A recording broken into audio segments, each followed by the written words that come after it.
नमस्कार दोस्तों, गुरु के धर्म वचन चैनल में आपका स्वागत है।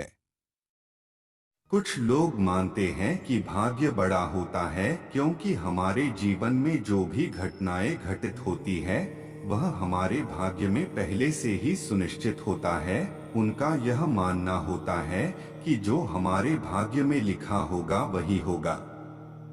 वही कुछ लोगों का मानना है कि कर्म प्रधान होता है, वो भाग्य के ऊपर बिल्कुल विश्वास नहीं करते हैं। उनका मानना है कि सब कुछ कर्म ही होता है, भाग्य कुछ नहीं होता है, भाग्य के भरोसे रहने वाले कुछ नहीं कर पाते हैं।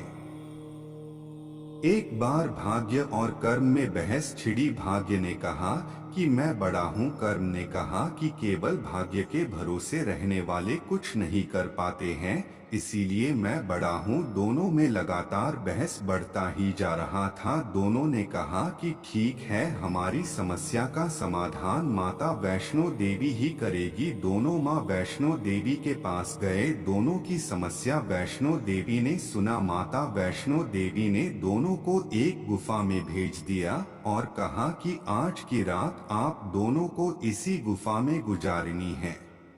दोनों मान गए और गुफा में चले गए। रात में दोनों को भूख लगी।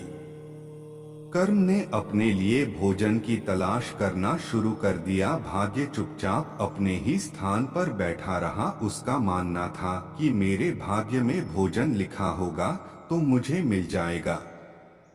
कर्म को ढूंढते ढूंढते एक चावल की बोरी मिली जिसमें चावल भरे थे। चावल के साथ साथ उसमें कंकड़ भी भरे थे। कर्म ने चावल पकाकर खाया और जो कंकड़ था उसने भाग्य को दे दिया। कुछ ही देर में वही कंकड़ हीरे में बदल गए। कर्म को बड़ा आश्चर्य हुआ कि ये कंकड़ हीरे में कैसे बदल गए। रात गुजारने के बाद दोनों माँ वैष्णो देवी के पास पहुँचे।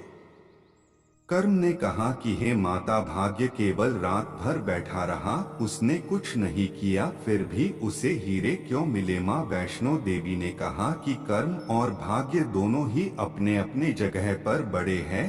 कर्म से ही भाग्य बनता है। मनुष्य के कर्म के आधार पर ही उसने अगले जन्म का निर्धारण होता है।